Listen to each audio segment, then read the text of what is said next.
Europe Matin. 6h, 9h. Thierry Dagiral. L'interview actu de ce lundi matin, 7h40. Bonjour Michel-Édouard Leclerc. Bonjour auditeur européen. Patron bien sûr des centres Leclerc. Alors vous êtes dans le viseur en ce moment. Quand on parle inflation, pouvoir d'achat, on regarde le prix de nos courses, notre panier a augmenté. Est-ce que les prix ont augmenté dans vos supermarchés, Michel-Édouard Leclerc ? Alors je suis dans le viseur parce que...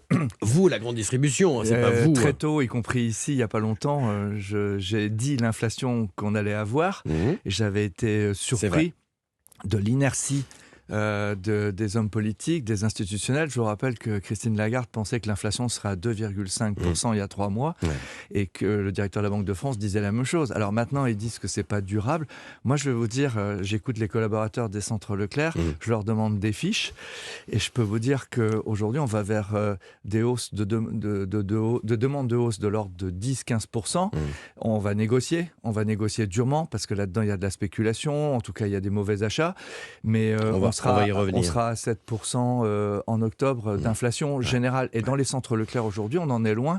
Vous êtes à combien On sera à 7% en octobre. Mais vous, dans d'inflation. les Et dans les centres Leclerc aujourd'hui, l'inflation est inférieure à 3%. C'est-à-dire qu'on a retenu l'inflation, on a retenu la transmission aux consommateurs de ces hausses de prix. Il y a des produits qui ont augmenté plus que d'autres, lesquels rapidement ?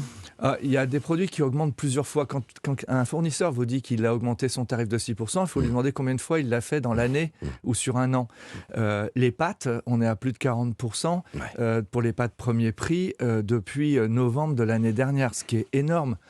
Vous constatez, Michel-Édouard Leclerc, qu'il y a des gens qui ont quitté vos centres pour aller vers des hard discounters, vers des supermarchés moins chers? Non, d'ailleurs les 3 enseignes qui font la course en tête pour gagner des parts de marché, c'est Leclerc, Aldi, Lidl, curieusement d'ailleurs, parce que nous sommes souvent au bout des mêmes parkings. Et donc nous observons la même chose, à savoir qu'il y a un impact sur la consommation qui est très fort et qui est réel, avec des arbitrages au profit des marques premier prix, plutôt que les grandes marques, il y a 40% d'écart, ou les marques de distributeurs, tout simplement, la marque Repère chez nous c'est 20% d'écart par rapport aux grandes marques, et puis surtout le caddie, le chariot. C'est ça, il a changé. Les consommateurs viennent faire leurs courses plus souvent, mais achètent moins et arbitrent beaucoup. Mais on achète moins de bio, moins de viande, moins de produits frais. Alors le bio subit une vraie crise de perception. D'abord, il y a d'autres labels à côté, mais quand le bio atteint 54% de prix plus cher qu'un produit local naturel, ça laisse perplexe même les militants du bio. Alors vous êtes en ce moment, Michel-Édouard Leclerc, très remonté contre la loi Egalim. L'idée, c'était de protéger au mieux les producteurs, les agriculteurs, en évitant les ventes à perte. Ce que vous achetez à 100 €, vous n'avez pas le droit, vous êtes obligé de le vendre au moins à 110 €, c'est bien ça ? Oui, alors c'est une disposition de la première loi qui visait à protéger le revenu agricole, la loi Egalim 1. Ce que j'achète 100, j'ai pas le droit de le vendre moins de 110. C'est-à-dire qu'on m'oblige à faire 10% de marge.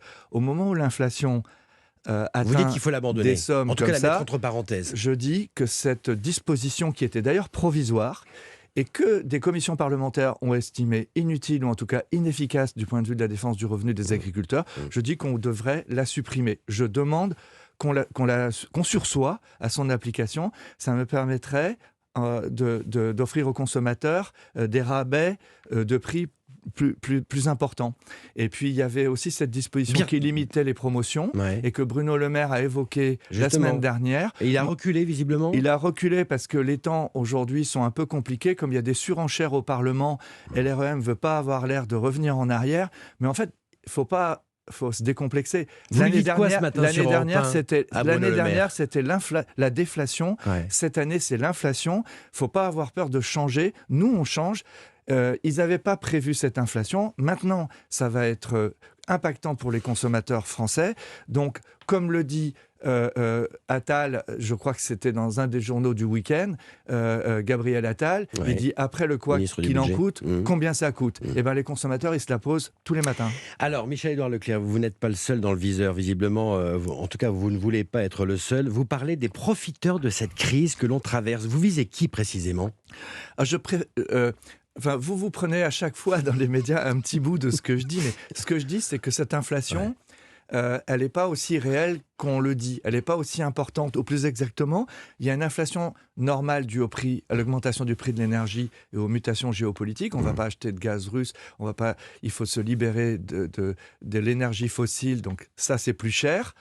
Il y a des marchés qui n'ont pas pu transporter le carton, l'aluminium, etc. OK, mais il n'y a pas de raison aujourd'hui d'augmenter les prix de cette importance-là en faisant référence à ça. Mais ça veut dire que certains en profitent. Oui, vous ça visez veut dire qui? L'agroalimentaire? Ça veut dire que ce soit l'alimentaire les transporteurs? que ce soit l'alimentaire ou le non-alimentaire, vous avez des gens qui ont des cargaisons qui ne les déchargent pas encore parce que les prix ne sont pas encore assez élevés, donc ils font de la rétention de marchandises. Vous avez aussi des fonds financiers qui investissent sur le marché des matières premières et qui, eux, font flamber le cours. Et donc, forcément, les industriels sont obligés d'acheter à des cours élevés. Et puis, dès que ça va... D'ailleurs, les céréales commencent à redescendre. Là, vous voyez, on a bien fait d'attendre. Et puis, vous avez des gens qui n'ont pas anticipé, qui se sont laissés refourguer très cher de la camelote, qui n'ont pas négocié le prix du container, qui n'ont pas négocié le prix du transport. Et maintenant, ils voudraient refiler ça aux consommateurs comme une patate chaude. Moi, je ne suis pas d'accord. Chacun doit prendre sa part. Ceux qui marchent bien, distributeurs industriels, doivent faire tampon, parce que l'inflation, c'est de la peste, c'est un fléau, c'est un impôt de 10% qui arrive sur les revenus des Français. Je voudrais qu'on termine en parlant, et c'est important, c'est le début des vacances, mais c'est la rentrée scolaire. Les prix des fournitures scolaires vont s'envoler, plus 10 à 40%, dit la FCPE. Qu'est-ce que vous allez proposer? Qu'est-ce que vous avez déjà prévu de mettre en place dans vos magasins? Donc, les centres Leclerc sont en mode combat, à la fois pour la négo, on n'est pas pressé, on voit si le marché se retourne, on demande des justificatifs, des transparences, et d'autre part, en magasin, on construit un bouclier où on s'engage sur la base des produits... Qui est en place en ce moment jusqu'à la fin juillet. Oui, il y a un premier bouclier qui est en place avec ces 130 articles les plus achetés par les Français. Ça vous dit que 130 articles, mais en fait, c'est beaucoup de chiffre d'affaires. Et on s'engage à rembourser l'augmentation de l'inflation sous forme de tickets Leclerc, sous forme... Ça, c'est un premier bouclier qui va être évolutif.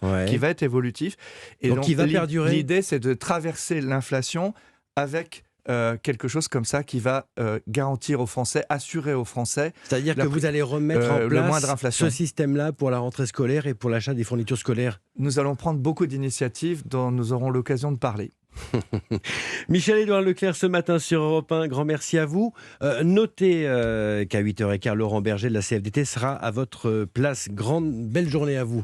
Merci beaucoup d'être venu. Merci.